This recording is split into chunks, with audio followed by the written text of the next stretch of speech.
최근에 읽은 책 중에 내려놓음이라는 책이 있어요. 그 책에 보니까는 아주 멋있는 말이 하나 나와서 소개해 드리려고 합니다. 책에 보니까 이런 글이 나와 있었습니다. 내가 할 일은 그저 하나님이 원하시는 곳에 원하시는 방식으로 서 있도록 나의 영적인 안테나를 민감하게 세우는 것 뿐이었다.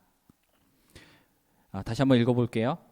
내가 할 일은 그저 하나님이 원하시는 곳에 원하시는 방식으로 서 있도록 나의 영적인 안테나를 민감하게 세우는 것 뿐이었다. 이 내려놓음이라는 책이요, 그 몽골 선교사로 계신 이용규 선교사님께서 쓰신 책인데, 그 책을 통해서 몽골에서의 사역을 소개하시면서 이렇게 고백을 하셨더라고요. 제가 이 부분을 읽으면서 이 선교사님의 이 고백이 우리들의 고백이 된다면 얼마나 좋을까라는 생각을 해보았습니다. 우리 각자의 삶 속에서 내가 할 일은 그저 하나님께서 원하시는 곳에 원하시는 모습으로 서는 것입니다. 우리의 한 주를 뒤돌아볼 때 주님, 나의 한 주는 주님이 원하시는 곳에 있었던 한 주고요, 하나님이 원하시는 모습으로 살아갔던 한 주이었습니다. 이런 고백을 할 수 있다면 얼마나 멋있는 그리스도인일까, 그러한 생각을 해보았습니다. 사실 8월 한 달 믿음의 감각을 일깨우자라는 다짐을 우리가 되새기면서 열심히 신앙생활을 해왔는데, 믿음의 감각을 일깨우자라는 이 다짐이 어쩌면 이 고백처럼 되자는 그러한 다짐이 아닌가 싶습니다. 내가 어디에 있든지 또 무엇을 하든지 하나님이 원하시는 모습으로 서 있도록 우리의 영적인 안테나가 좀 이렇게 민감하게 세워지기를 소망하였다는 것이죠. 그리스도인으로서의 우리의 삶은요, 하나님의 명령어가 잘 들어올 수 있도록, 잘 인식될 수 있도록 우리의 영적인 안테나를 민감하게 잘 세워두는 것입니다. 어디서 무엇을 하든지 어떤 모습이어야 하는지 하나님이 기대하시고 이끄시는 모습으로 우리의 삶이 나아갈 수 있어야 한다는 것이죠. 그런 의미에서 오늘 본문에 나오는 이 기드온이라는 인물은요, 하나님이 원하시는 곳에 하나님이 원하시는 방식으로 서 있었던 정말 믿음의 감각이 아주 민감하고 좋았던 사람이었다라고 말할 수 있겠습니다. 흔히 기드온과 300용사라는 수식어로 우리에게 잘 알려져 있는 이 기드온은요, 미디안이라고 하는 나라에서 이스라엘을 해방시킨 아주 큰 용사이었고 이스라엘의 지도자이었습니다.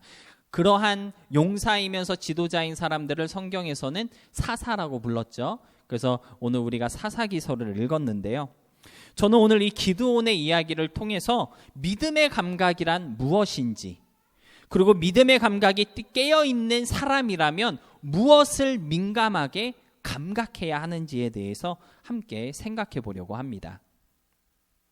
오늘 이 설교를 통해서 저와 여러분의 삶이 기드온처럼 감각해야 하는 것을 감각할 수 있는 그러한 믿음이 되어서요, 하나님이 원하시는 곳에 하나님이 원하시는 모습으로 그러한 방식으로 서게 되는 역사가 일어날 수 있기를 소망합니다.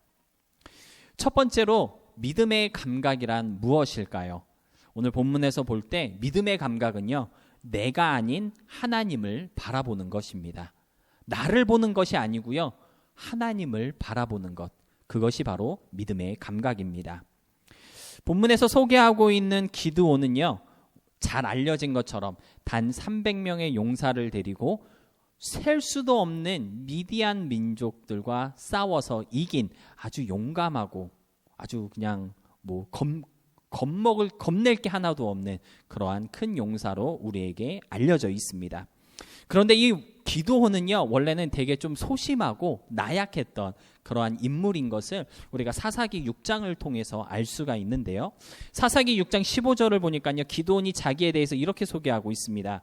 그러나 기드온이 그에게 대답하되, 오 주여, 내가 무엇으로 이스라엘을 구원하리이까? 보소서, 나의 집은 므낫세 중에 극히 약하고 나는 내 아버지 집에서 가장 작은 자니이다.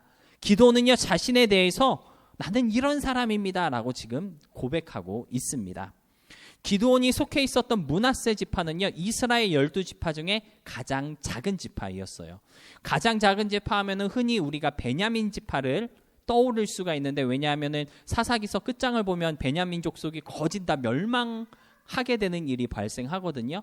그런데 오늘 기드온이 내가 속해 있는 지파는 이스라엘 중에서 가장 작은 지파입니다라고 얘기한 이유는요, 므낫세 지파가 반으로 나뉘어서 반지파는 요단강 이편에, 반지파는 요단강 저편에 이렇게 나누어지게 됐거든요.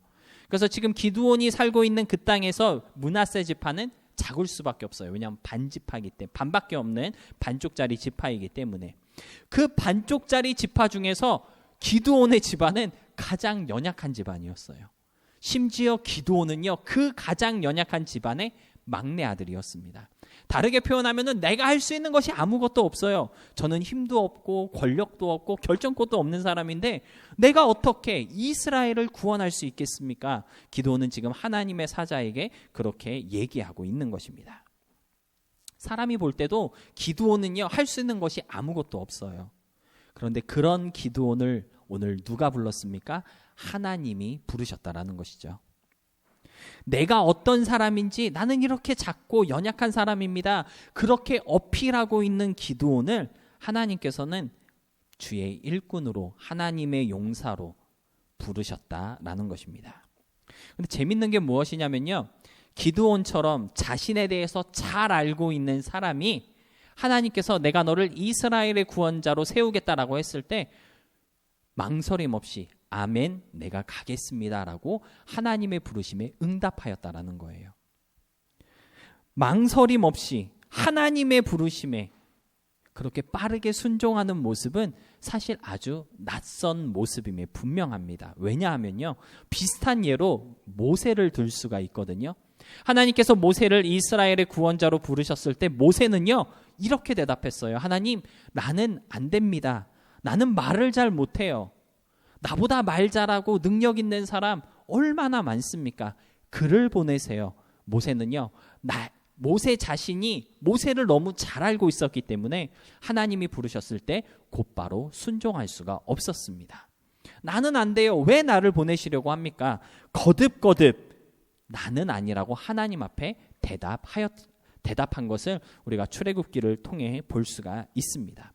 어쩌면 우리에게는요, 모세의 모습이 조금 더 올바른 모습처럼 보일 수 있습니다. 연약한 나, 아무것도 아닌 나를 잘 알고 겸손하게 하나님 앞에 나는 아닙니다 라고 고백하는 그 모습이 더 믿음적이고 바람직한 모습처럼 보일 수 있다라는 것이죠. 그런데 하나님 앞에서는요, 그것이 믿음이 아니었습니다. 내가 누구인지, 내가 어떤 사람인지 나보다 나를 더 잘 알고 계신 분이 바로 하나님이세요. 그런 하나님께서 우리를 부르실 때에 하나님은요, 내가 무슨 능력이 있고 힘이 있어서 뭐가 좀 갖춰져서 자격이 되기 때문에 부르신 것이 아닙니다. 부족하고 연약하고 아무것도 할 수 없는 그 사람을 하나님께서 부르신 이유는요, 그냥 하나님이 원하시는 자리에 하나님이 원하시는 모습으로 서 있게 하시기 위해서 부르셨기 때문에 하나님의 부르심 앞에는 오늘 기드온처럼 순종하며 나아가는 것이 맞는 모습이라고 우리가 성경을 통해서 대답할 수 있다라는 것이죠.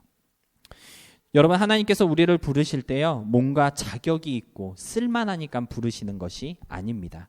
힘이 있고 지식이 있어서 부족한 것이 없기 때문에 스펙이 아주 대단하니까 내가 너를 쓸게라고 하는 것은 세상의 방법이지 하나님의 방법이 아니에요. 하나님은 오히려 부족하고 연약한 사람을 부르시는데 그 이유는 방금 전에 말씀하신 것처럼 단지 하나님이 원하시는 곳에 하나님이 원하시는 모습으로 서 있게 하시기 위해서입니다.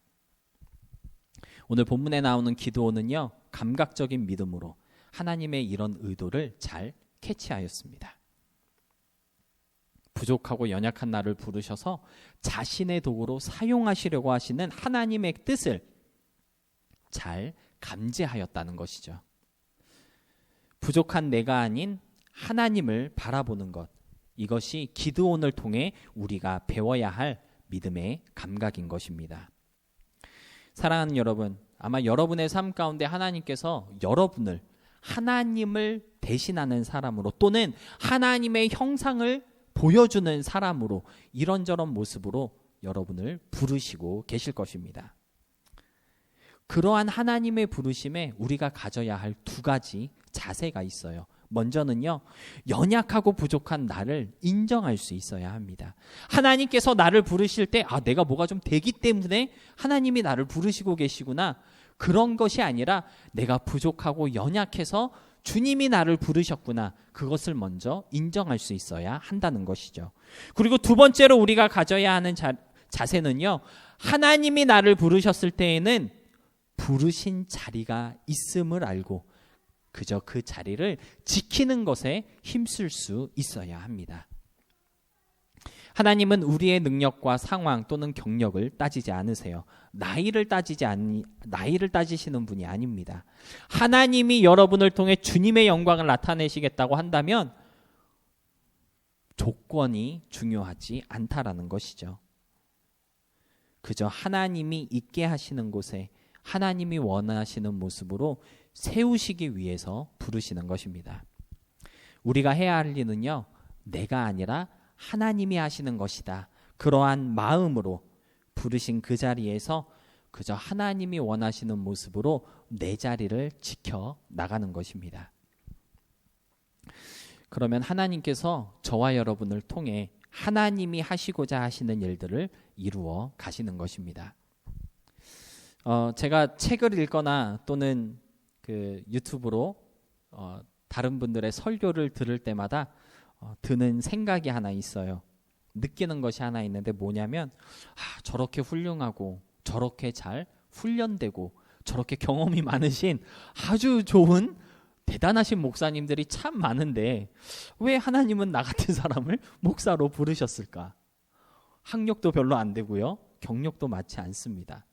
그렇다고 해서 부모, 형제, 자매들까지 다 이렇게 붙어가지고 저의 사역을 도와주는 것도 아니거든요. 어디 하나 내세울 게 하나도 없는데 왜 나 같은 사람을 목사로 부르신 것인가? 책을 읽을 때마다 또는 유명하시고 좋으신 분들 이렇게 설교를 들을 때마다 그런 생각이 들더라고요. 어떻게 보면은 자격지심일 수도 있겠는데 아무튼 그런 생각이 계속 들어서 한동안 다른 목사님들 설교도 안 듣고 책 읽는 것도 조금 내려놓은 적이 있었습니다. 그래서 한번 생각해 봤어요. 내가 왜 이런 생각을 하고 있을까? 도대체 이 생각의 출처는 어디에 있는 걸까? 아마도 이런 생각을 한 이유는요, 나도 저들처럼 학력이 있고 경력이 있다면, 부모, 형제, 자매가 다 달라붙어서 목회를 도와준다면 지금보다 조금 더 잘할 수 있지 않을까? 그러한 조건들이 맞지 않아서 내 목회가 이렇게 심심한 목회가 된 것은 아닌가? 그러한 생각에서 그러한 자격지심이 나온 것 같았습니다. 물론 학력도 있고 경력도 있고 함께 해줄 동역자들이 많으면 목회가 조금 쉬울 수 있고요, 또 활발해질 수는 있습니다. 그러나 목회나 또는 사역, 더 나아가서 믿음으로 사는 것은요, 그런 것으로 100점 맞는 것이 아닙니다. 하나님 앞에 서 있는가? 하나님만 바라보는가? 내가 지금 하나님이 원하시는 곳에 있는가? 그것이 메인이고 진짜 중요한 요소라는 것을 설교 준비를 하면서 깨닫게 하여 주셨습니다. 여러분, 믿음 생활 잘하는 사람 되고 싶으세요? 아니면 믿음 생활 그냥 대충대충 하는 사람 되고 싶으세요? 우리는 다 믿음 생활 잘하고 싶죠. 누구처럼 신비한 체험도 있고 정말 영적으로 깨어있는 그런 사람이 되고 싶어 합니다. 그러한 사람이 되는 것은요, 뭐가 있어서 그렇게 되는 것이 아니에요. 하나님을 바라보고 주님이 원하시는 곳에 하나님이 원하시는 모습으로 서 있을 때 그러한 성도로, 크리스천으로 세움받을 수 있게 되는 것입니다. 따라서 하나님만 바라보시고 내가 지금 주님이 원하시는 곳에 있는가, 내가 지금 하나님이 원하시는 모습으로 서 있는가, 우리의 믿음을 좀 점검하면서 나를 통해 일하시는 내가 아닌 하나님을 발견케 되는 그런 우리 모두가 되었으면 좋겠습니다. 그런가 하면 믿음의 감각이 있는 사람들이 감각해야 하는 아주 중요한 것 하나가 있는데요. 그것은 무엇이냐면 바로 줄어드는 것도 하나님의 뜻이라는 것을 감각할 수 있어야 합니다. 기드온과 관련된 이야기 중에 가장 유명한 이야기가 오늘 본문으로 함께 읽은 기드온과 300용사의 이야기가 아닐까 싶은데요. 미디안에게서 이스라엘을 해방시키기 위해서 미디안 민족과 전쟁을 하라고 하나님께서는 기드온을 부르셨습니다. 그래서 전쟁을 하려고 이 기드온이 이스라엘 민족들을 싹 모아보니까 몇 명이 모였냐면 32,000명이 전쟁을 하겠다고 모였습니다. 32,000명 적은 숫자예요? 많은 숫자예요? 숫자로만 따지면요 적지 않은 숫자입니다. 여러분 우리 교회에 3만 명 있다고 생각해 보세요. 가슴이 두근거리잖아요. 맞죠? 네. 32,000명이라는 숫자가 절대 작은 숫자가 아닙니다. 그런데 문제는 무엇이냐면요. 지금 이스라엘이 32,000명의 군사로 싸움을 해야 하는, 전쟁을 해야 하는 미디안은요. 군대가 얼마나 많은지 해변의 모래알과 같이 많아서 셀 수가 없을 정도였다고 사사기 7장은 기록하고 있습니다.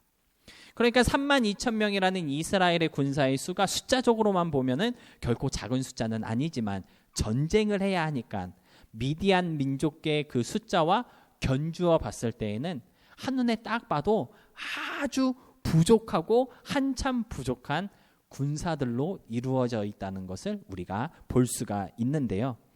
그런데 하나님께서 이 기드온에게 아주 요상한 명령을 내리셨습니다. 사사기 7장 2절로 3절 말씀인데요. 제가 한번 읽어보겠습니다. 여호와께서 기드온에게 이르시되 너를 따르는 백성이 너무 많은즉 내가 그들의 손에 미디안 사람을 넘겨주지 아니하리니 이는 이스라엘이 나를 거슬려 스스로 자랑하기를 내 손이 나를 구원하였다 할까 함이니라.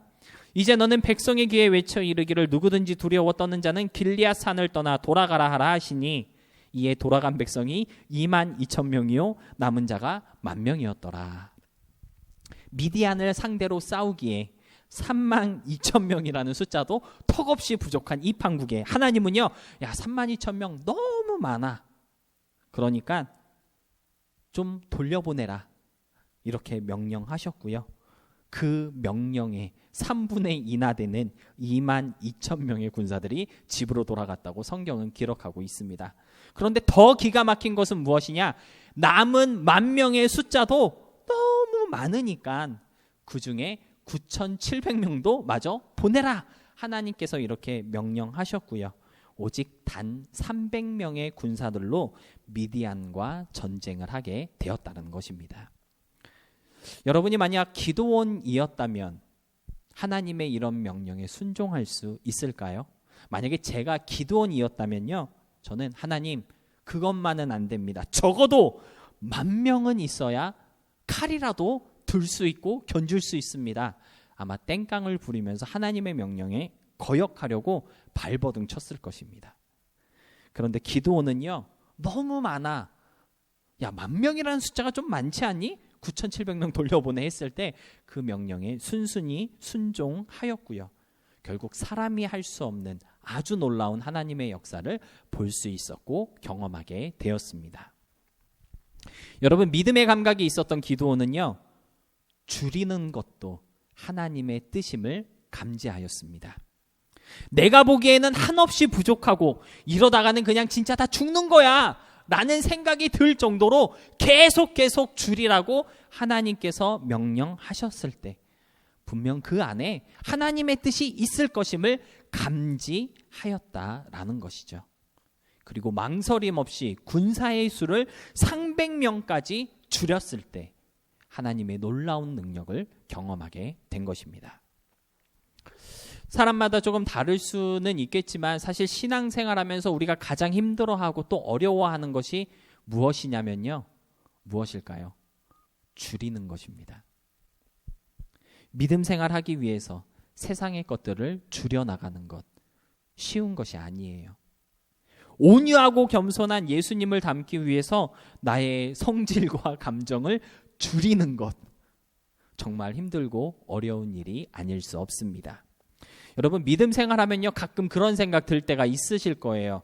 내가 그리스도인으로 살면서 이거는 좀 줄여야 하지 않을까? 내가 예수 믿는다고 말은 하는데 이거는 하면 안 될 것 같아. 스스로 좀 그러한 깨달음이 아마 한계쯤은 있으실 것 같은데요. 그런데 스스로 깨닫는 그 마지막 하나를 줄이는 것이 사실은 가장 힘들고 어려운 것 같습니다. 그런데 줄이는 것이 힘든 이유가 있습니다. 왜 힘들까요? 적어도 이거는 있어야, 내가 적어도 이거는 해야 그래도 좀 살맛이 날 텐데, 이러한 생각이 있기 때문에 우리는 줄이지 못하고 있는 것입니다. 적어도 이건 할 수 있어야 내가 스트레스를 좀 풀지 않겠습니까? 적어도 내가 이걸 할 수 있어야 그래도 좀 즐겁지 않을까요? 줄일 수 없고 버릴 수 없는 이유는요, 저와 여러분이 놓지 못하는 그 한 가지에 숨어 있는 기쁨 또는 쾌락, 어떤 평안함이 있기 때문이다 라는 것이죠. 그리고 그러한 것들을 줄이고 버리면 그 모든 기쁨과 즐거움을 다 잃어버리게 될 수도 있다는 생각 때문에 우리는 줄이라는 하나님의 명령에 순종하지 못하고 있는 것입니다. 그런데 본문의 기도 오늘 한번 보시기 바랍니다. 줄이고 버렸을 때 말도 안 되는 하나님의 큰 역사를 경험하였고요. 놀라운 하나님의 능력을 체험할 수 있었습니다. 여러분, 하나님께서 줄이라고 또는 버리라고 하셨을 때 여러분의 그 기쁨을 빼앗기 위해서 그렇게 하라고 하시는 것이 아닙니다. 그것보다 더 크고 놀라운 기쁨과 즐거움을 주시기 위해서 그것을 좀 줄여라, 그것을 좀 버려라 라고 우리에게 명령하고 계신 것이죠. 줄여야 더 얻을 수 있고 버려야 받을 수 있는 하나님의 선물이 있기 때문에 우리는 그것을 우리에게 그것을 버리라라고 하나님께서 명령하시는 건데, 감각이 깨어나지 못한 우리는 여전히 줄이지 못하고 버리지 못하고 있는 것입니다. 너무나도 유명하신 존 파이퍼 목사님은 어떤 책을 통해서 이런 말을 하신 적이 있습니다. 제가 읽어드릴게요. 하나님을 갈망할 때 세상을 향한 갈망은 자연스럽게 사라지게 됩니다.